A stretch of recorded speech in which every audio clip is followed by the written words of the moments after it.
Grab your drinks and have a seat. It's time for serial killers.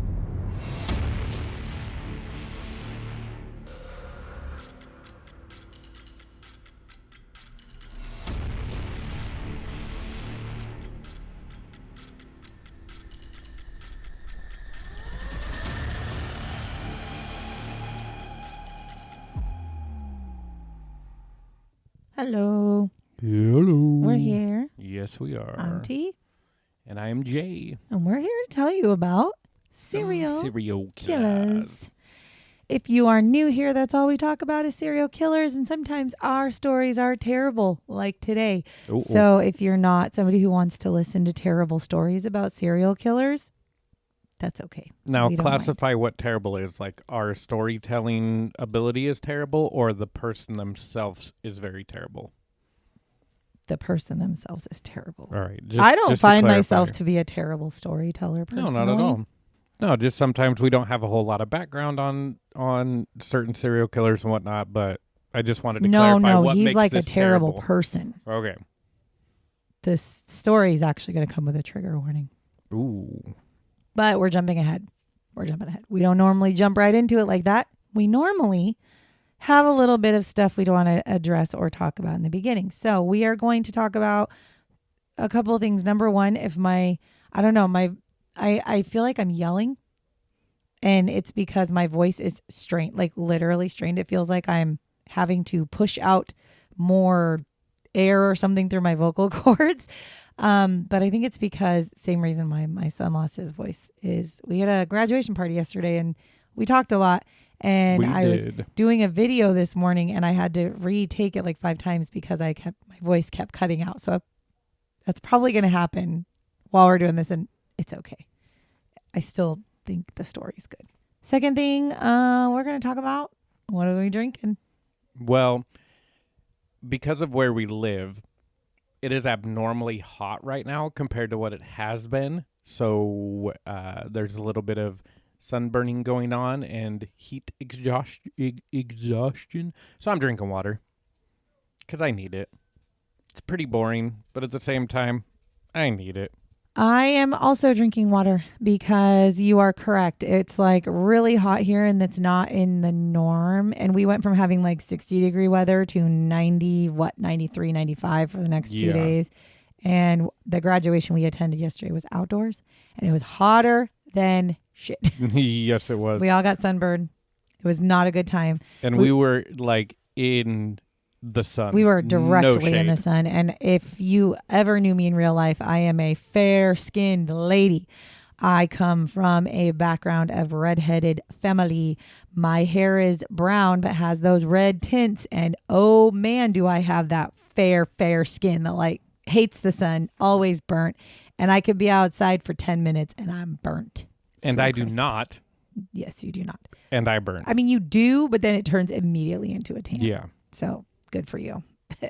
Real quick update on the Patreon. We did get the Patreon published. Again, it's all free. I'm still trying to figure out Patreon. I don't understand. I mean, I really am just, I'm not a, what would you call it? I'm not tech savvy in any sort of way. So it takes me a long time to figure things out. So I'm working on it, but we do have episodes 100 to 115 posted. This is episode 116. This will go up on the Patreon as well. Again, right now they are all free. We are still trying to decide what we're going to do beyond that. But if you are somebody who listens to Patreon or uses Patreon, you can find us there. And if you aren't, but you want to know what it is, all you have to do is look up patreon.com/Fatal Blend. All one word, Fatal Blend. So now that we got those things out of the way, I guess it's time to get started. Let's do this. All right. So before I get into this episode, I'm going to put a trigger warning on it. So this episode has to do with the abduction, sexual assault, and murder of children. It's not fun to listen to. It was not one that was fun to research. It's not going to be very fun to tell, but here we are. So if you don't want to listen to this episode, no problem. We do not fault you for it, and we will catch you next week. So bye-bye. Yep. If you decided to stay, thanks for hanging out with us, and thanks for trusting us to tell you the story to the best of our abilities without going too crazy. And if you hear any background noise, I apologize. We are still in a place that is not our own. We do not have our own podcasting studio set back up. And so we got lots of things going on. We're doing the best we can. And I am just trying to hold my life together. So 2 weeks. That's just 2 weeks too long. Mm-hmm. So here we are. We are talking about a man named Mack Edwards. Now, Mack has 6 or more victims. His murder dates are 1953 to 1970. The location of his murders are Los Angeles County, California. There it is. Once again. Method of murder is shooting, and characteristics of his murder are rape. So the background that I do have on Mack, he was born October 17th, 1918. I've also seen in some of the reports it was 1919, but there was a lot more that said 1918. So it's one of those 2 years, but that's where I'm at with it. He was born in Arkansas, and that's it. That's all I know about his childhood. No real information has been found about his childhood. I even saw one article that said they did consensus searches and stuff from like 1919 to 1920 to 1930. And they went to different like Arkansas and different states to try to find him by his name and couldn't find any information about his family, couldn't find any information about him. So he's like a ghost. Ooh. Now, his story really just picks up in 1941 when he's 23 years old. Now, by this time in his life, he has moved to Los Angeles, California. And in 1942, he joins the Army. He trains as a combat engineer, and he learns about heavy equipment operating. On August 11th of 1946, he gets married to Mary Howell. And they get married in Pike County, Arkansas, but together they end up moving back to LA after they get married. The couple goes on to adopt 2 children. So he's literally a married man with children, living his life, military, working hard. Now, records show that from 1950 to 1957, Mack had actually lived in Pico Rivera, El Monte, and Azusa. So again, the records are showing that he kind of over a 7-year period bounced to at least 3 different locations, which to be fair, he's part of the military. So there's very much a chance that had to do with that as well. I don't know. He then joins the International Union of Operating Engineers. And he finally seems to settle down in the 60s with his family. And he becomes a heavy equipment operator. He works on freeways. He works as a contracted employee with some very big named construction companies that worked on the main freeways in LA. And he was working for them as a heavy equipment operator. Now, he was known in his neighborhood as being like a well-liked guy. He was very neighborly. Everybody knew who he was. And they honestly, they thought of him as a very trustworthy person, trusted neighbor. They were kind of like, yeah, he was, good old Mack, right? No big deal. Now, the family does own horses. And what would happen is Mack would actually allow kids to ride the horses. Like he would let people come to his property. Their kids would ride the horses. He'd really get to know them. And then he would also take these kids camping with him. So again, he was very trusted by all of the neighbors and all of the people, and trusting enough that they would let him take their kids. And I don't think he necessarily took the kids by himself. Remember, he had 2 kids of his own. So I'm thinking it was like his kids' friends, and the parents trusted in him enough to be the adult and take care of the kids. From 1953 to 1956, Mack murdered 3 children. First was Stella Darlene Nolan. She was 8 years old. Now, she was from Compton, California. And let me tell you, that Compton, California is not the Compton, California that you see today. She had disappeared on June 20th of 1953. She was at a refreshment stand that was at a flea market, and she was kidnapped by Mack. Now, he brings her to his home. He then rapes her, then drives her to the Angeles forest where he strangles her. He then throws her body over a bridge. She's 8. There's just... When it comes to people like this, I don't even think there's a place in hell for people like this. Yeah. Now, the following day, Matt goes back over to where he threw her over the bridge. I'm assuming he was going to bury her body, right? But when he gets there, he is pretty much in utter shock when he finds that Stella is still alive. So she is actually sitting up on the ground below the bridge. She's not able to move. She's not able to talk, but she is alive. So he just stabs her to death instead. Now, her remains are not found until 1970 when Mack actually tells police and leads police to where he had buried her. They end up finding her buried 8 feet under an embankment near the Santa Ana freeway. Because remember, again, he literally was building these freeways. Right. So he knew where all the construction was, the machines, probably like where to bury. I'm assuming he also probably went to the work sites at night when he knew they were going to be pouring concrete and stuff over, and that's what he decided to do. Then there was Donald Lee Baker, who was 13, and Brenda Jo Howell, who was 11. Now, they went missing together on August 6, 1956. Brenda was the sister of Mack's wife. So 11-year-old Brenda was his wife's sister. She was his sister-in-law. Now, Mack had actually paid Donald $7 to basically get Brenda to ride her bike with him to an area where Mack would be. He literally paid this kid to lure her to him. Once they showed up, they were in a secluded area. Mack literally separates them out and kills both of them by slitting their throats. And their bodies were never found. Now, Brenda's bicycle and Donald's jacket were found near the Morris Dam, and Donald's bicycle was found a month later. However, Mark confessed to these murders, which is how they know that he did it. Had he not confessed, they would not know. Now, he also claimed to have murdered 3 more people from 1968 to 1969. This was Gary Rotchett, who was 16. He is shot in his home in the Granada Hills, and Mack had actually broken into his home to abduct his 13-year-old sister. However, his 13-year-old sister was not home. Mack then turns the gun on Gary and kills him. Then there was Roger Dale Madison, who was 15. Roger was a friend of one of Mack's sons. And he left home after having an argument with his father. He was lured by Mack to an orange grove. Like, basically, Mack saw him walking down the street or whatever. Was like, hey, come with me, guy.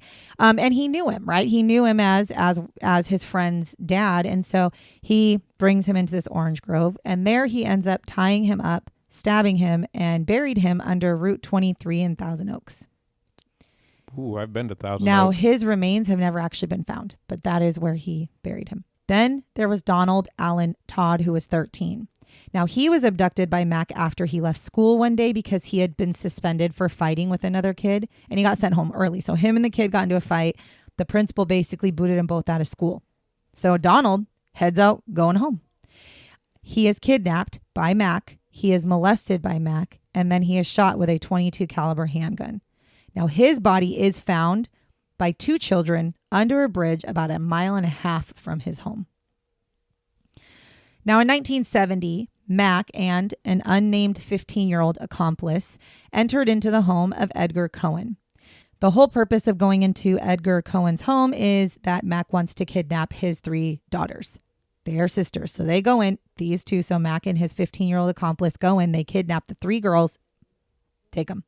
That would be Valerie, who was 12, Cindy, who was 13, and Jan, who was 14. Now, they were former neighbors of Mack's, so he knew who they were. He knew the family, and he knew exactly what he was doing.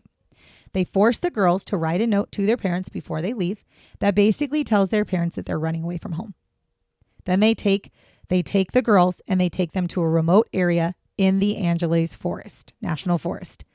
Now, 2 of the girls end up escaping. They end up, actually, I don't know how. I don't know if they just fought like shit, or the fact that there was 3 of them and there was only 2, and one of them was a 15-year-old boy, so maybe the girls could fight like hell. But 2 of them ended up escaping, and then this actually leads Mack to decide to let the 3rd one go. Because I would like to say they beat the shit out of him. I know, so would they I. let him go. Now, he lets the 3rd daughter go because he knows that he can easily be identified by the 2 that escaped. Because again, he was their old neighbor. They knew who he was. He heads to the police station. So he lets go. He's he like, lets the the girl jig is go. up. He heads to the police station. So on March 6th, 1970, Mack Edwards shows up at the San Fernando police station. He walks up to the front desk with a loaded handgun, gives it to the police officers, and tells them that he is there to confess. He proceeds to tell them that he had planned to molest and kill the 3 girls that he had just abducted. He also then confessed to murdering 6 other children. Now, during his time at the police station, he actually told them that his conscience had been bothering him. He tells the police that he says specifically this about the girls that he kidnapped. He said, and I quote, "I'm glad they got away because otherwise it would have been 9 murders instead of 6. That's what he's telling about why he's there. Now, Mack does end up not only admitting to these, but he does help the police uncover 3 of the bodies. He then pleads guilty to 3 counts of kidnapping and 3 counts of murder. And I think the reason why was because he could only produce 3 bodies. Because back in the 70s, it was one of those, it was really hard, I think, for them to prove murder or anything without the bodies. Mack's trial. So he's waiting for trial because again, he's pled guilty, right? He's actually pleading guilty. So his trial is really for them to present what he's pleading guilty to, present the bodies, and then sentencing, right? So his trial gets delayed multiple times while he's waiting, and it's literally because he attempted suicide multiple times while he was in jail. He does finally go to trial May 17th, 1971, and he ends up being sentenced to death by gas chamber. He ends up being sentenced to death by gas chamber on June 5th, 1971. So it took them almost a month to be able to present all their stuff, have him plead guilty, and have them come with that verdict. On October 30th of 1971, so June, 5 months later, Mack kills himself by hanging in his cell using the cord from his television. Because his conscience couldn't take it. Apparently, he was very... Then you shouldn't have done it. I know. He was very torn up about this situation. Now, as far as his unnamed accomplice, I do not know. I did not even try to look into it. It was a minor. It was a 15-year-old minor at the time. I chose not to really dig deep into the 15-year-old because at the same time, based off of the shit he was doing, how do we know that the 15-year-old was not being forced? How crazy would it be if this 15-year-old turned into one of the serial killers we've already talked about? I mean, I think if that were to ever happen, it would come out like that. That would be part of their history. Like, oh, well, I hung out with a Mack. So that's the story. It's a very short story. Because Mack has zero things about his childhood. I had nothing really in background other than when he went into military and got married. But it doesn't make him any less of a piece of a shit. No, it does not. However, I do have some shots. Which is why we are here. So Mack himself stated, now this is Mack's reason for the murders. When they talked to him about these murders of these children, they basically were like, what would cause you to kill 6 children and then on top of it kidnap 3 girls and want to kill them as well? His literal explanation was they were sexually motivated. They were literally for sexual gratification. So he didn't beat around the bush. He was this is why. Now, when Mack was put into the handcuffs, so after he goes into the police department, he gives them a gun, tells them that he's guilty of the shit that he did. How would you like to be the guy at the front desk? Know. Like, here's a loaded gun. I know. God damn. At least he didn't come in with the gun pointed at him like, right? I'm telling you what I did. Or he just slides it across the... That is kind of what he did. Dead serious. He put it on the counter and pushed it towards him. Told him it was a loaded weapon and said, I'm here to confess. Period. So I'm here to wipe my ass. They put him in handcuffs, and he tells the police that he has been unable to eat or sleep because of his conscience. He has been unable to. And he specifically says, I have a guilt complex. This is a quoted his words. I have a guilt complex. I couldn't eat and I couldn't sleep, and it was beginning to affect my work. You know, I'm a heavy equipment operator. The long grader I'm using now costs a lot of money, $200,000. I might wreck it or turn it over and hurt someone. Motherfucker, you hurt 6 children. You're killing kids, you piece of shit. You hurt 9 children, actually. Yeah, because those more. 3 kids are going to have lifelong problems. Yeah. Like, what are you talking about? Now, during his preliminary hearing, okay, so do you know what a preliminary hearing is? I think it's when they go in and decide if they're going to take it to like a jury or not. Right. You go in, you present a little bit of evidence, and you say, these are the things that we think, this is what we want to do, this is what we want to charge him with. And then the judge gets to say, yes, you can bring that to court. And and then you decide, are you going to have a jury trial, or are you going to have just like where it's just the judge, right? That's all the preliminary hearing. So when you're in a preliminary hearing, you just sit there while they present some shit. Yeah. You don't say anything, right? Except for him. He continues to try to plead guilty to the judge in the preliminary hearing, to a point where he keeps saying, guilty. I'm guilty. I don't need a lawyer. I'm guilty. That's what he just kept telling them this in the preliminary hearing. You're like, but we have to go But through there's a this. process, sir. Now, while Mack was in prison in San Quentin, he was housed next to Charles Manson. Ooh, putting the bad by the bad. But I mean, I guess they're death row. I mean, he was on death row. So like, okay. Now in 2008, a cadaver dog was brought out to the area where they believed that Roger had been buried. Because remember, he said where he had buried Roger. Because remember, that's the Thousand Oaks. He had said that he had, that's where he had buried Roger. So they, in 2008, brought out cadaver dogs to that area because at this point, they have the location. Let's just see if we can find something. So there was detection of human remains by the dogs. Like the dogs were definitely keying in that there is definitely human remains here. However, they never found any human remains. So I don't know. I mean, to me, there's a good chance maybe bone fragments, but they're too small to actually know they're bone fragments or something. I'm sorry. If you hear my dog, I'm going to try really hard to cut this out. But if you hear my dog, she's whining and running around because we got people downstairs and she hears them and she wants to get out of here. And please believe us when we say 2 weeks, this will get better. Oh, well, yeah. Maybe not, because we got to actually move in and then we'll have a podcast room set up. It'll get better. But it'll be at least more quiet, I think. Absolutely. Now, after his death, there was a note that was found that had recanted most of his confessions. So after that he had died, they actually found it in the mail, like in the outgoing mail to like go out to the, somebody. Didn't do it. That he recanted pretty much almost all of the confessions of the kids that he killed. He had said that he was taking blame for a man that he called Billy the Cripple.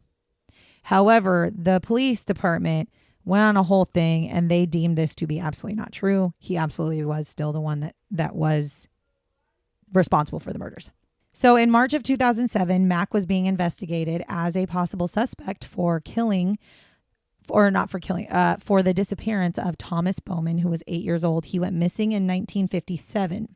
Now, Mack had supposedly written his wife a letter telling her that he left Thomas out of his confessions. Also, nowhere did I read that they got divorced, so I'm not sure if they got divorced or not. So there's that. He is also suspected in the disappearance of Bruce Kremen, who is 6, Karen Tompkins, who is 11, and Ramona Price, who is 7. He's never directly been linked to it. However, the disappearance, the time frame where it happened was all way too close to what? Too many coincidences. Yeah. And final shot. During his trial, he said, and I quote, "My attorney got a bit mixed up and pleaded for my life. I want the chair. That's what I've always wanted. I told them that when I went into the police station, but they didn't say that in court. This was sadistic to bring these parents and other witnesses down here and put them through this trial." I mean, that's fair. That's what I'm thinking. But at the same time, you can't just take everybody's word for it, right? Like, you can't just be like, oh, he's the killer. Because there are people that are mentally disturbed that will go in and say they did stuff and never did. I know. And I know that there needs to be, I understand that, but what I don't understand, I agree with what he's saying. What I don't understand is why did they put him through a trial? Not only did he confess, but he also brought them to 3 bodies. Those 3 bodies alone did not need a trial. All you needed to do is have him go stand in front of the judge, plead fucking guilty. Hello. For anybody who's been ever been here and listened to me talk, I talk about Brian Koberger all the time. Brian Koberger lied and said he didn't do it. Then when his trial started, day fucking 1 of the trial, or no, actually, that's a lie. Never mind. I was going to say day 1 of the trial. Right before he was going to go through sentencing and stuff like that, he pled guilty. He took a plea deal. So it's like the minute that he took a plea deal, everything was done. You take a plea deal. And so it's like he's sitting there pleading guilty, and it's like, okay, so what exactly is it that you need to prove, and why did it need to go through also almost a month of a trial? You don't need a month of a trial. Probably because back then they followed the rules. Well, no, now. But that is I mean, to be fair, I swear, Innocent till proven guilty, so you have to prove that they're guilty, even if they're confessing. But the proof was he literally led them to the bodies. Like, that's what I'm saying. And I agree. I never thought I'd agree with this serial killer. I agree with this statement. Why was it that he had to go be brought to a trial, spend almost a month at a trial when he already pled guilty? He wanted to, from day one, he walked in and confessed and pled guilty. He led them to 3 bodies. He told them where another body was. They just were unable to find it. So when you do those kind of things, why in the hell did you have the family sit through an almost 1 month trial? It is torturous for the families. because he just wanted the death penalty anyway. And to be fair, he wanted the death penalty because he wanted to die. He tried to kill himself multiple times. He succeeded. He did, which is, in my opinion, the coward's way out. But clearly this is the kind of person that I definitely say had demons. Yeah, right. For sure. Like, he was doing things and he had demons, and I don't know if he actually felt. I'm going to be honest with you. He says he felt guilty, but I'm going to be for reals right now. I think if those two girls would not have escaped, that he would never have gone to the police station. No. I think the only reason he went to the police station was because he couldn't get away with it. Yeah. So I genuinely think, yes, I don't think he would have felt as supposedly guilty. I think he felt guilty because he knew he got caught. I think he felt guilty because he knew he was done for. And I think he felt guilty because he knew his life was over regardless. I don't think he felt guilty because he actually felt guilty. Right. I just don't. Because if you did, you would have gotten help, or, you would have stopped like after child 1. You wouldn't have kept going. You wouldn't have fucking killed your sister-in-law. You wouldn't have done any of those things. Not a single one if you felt guilty. Very true. Anyways, that's all I got. It's a shorty. This is one of our shorter episodes, but you know what? I think it makes up because there are times where we have really long episodes too. And I have no choice but to make them long because it's not me. There's a lot of information. So if you stuck with us and you decided to listen to this episode, thank you very much. We do genuinely appreciate it. Follow us on all of our socials. We have our Instagram, TikTok, and Facebook. In our show notes, it has it has our usernames. You can follow us on those social medias. If you want to follow us on Patreon, there is a link in our show notes that you can just click, and it should take you right to our Patreon page where you can just follow us again for free. If you don't want to click the link, then like I said in the beginning, you can literally just type in patreon.com/Fatal Blend, and you'll find us there too. And again, whatever episodes are released here, no matter how you're listening to them, they will be on all of our platforms as normal. This is just an added social media tab for now. But Jay and I also, I'm giving you guys a little bit of a sneak peek into the future. Jay and I are working on some new things, not just new things like new episodes, but we're talking about how we're going to be able to make some bonus content for those of you who really like to listen to us. We have some bonus content ideas. We also have been talking about potentially offering some merch, which Jay and I would like to just rock our own merch. So to be honest, we're just going to design shit for us to wear. And then if we're like, oh, we like this, then we'll share it. But so keep your eye out for those things because yeah, we're kind of, again, we hit that point where it's like, well, we love doing this, but we're in it now because we got to. We got too many of you. Yeah, and we want to get better for you guys. We want it to be clear. We want it we just want to provide better stuff for you guys. So, and we want you guys to just continue to support us. So anyways, all the links are there. Everything's there. Other than that, I don't think I have anything else to say other than thank you so much for listening to us tell you the story about Mack Edwards, the kid killer with a conscience. Until next week, goodbye. Bye-bye. Remember to lock your doors and bar your windows. Until next time.